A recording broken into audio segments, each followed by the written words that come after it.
নমস্কার, আজকে আবার তোমাদের জন্য নিয়ে চলে এসেছি একটা দারুণ রেসিপি, চিকেন টিক্কা কাবাব, যেটা বাড়িতে খুব সহজে বানিয়ে ফেলতে পারবে। তো প্রথমে একটা কন্টেনারে কিছুটা পরিমাণে সর্ষের তেল এবং কাশ্মীরি রেড চিলি পাউডার ভালো করে মিশিয়ে নেব। এর ফলে আমাদের টিক্কার কালারটা দারুণ আসবে। এরপর হাঙ্কার বা জল ঝরানো টক দই, নুন, আদা রসুন কাঁচা লঙ্কা পেস্ট, ভাজা জিরে গুঁড়ো, গোলমরিচ গুঁড়ো দিয়ে ভালো করে ম্যারিনেট করে 2 থেকে 3 ঘন্টা আবার রেখে দেবো।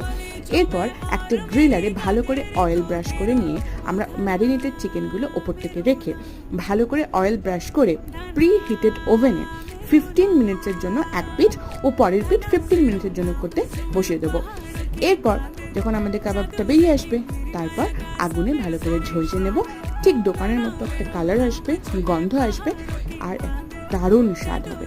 বাড়িতে গ্রিন চাটনি আর স্যালাডের সঙ্গে দারুণ লাগবে। যদি ভালো লেগে থাকে লাইক শেয়ার সাবস্ক্রাইব করো আর শেয়ার করো বন্ধুদের সঙ্গে। আর কেমন লাগলো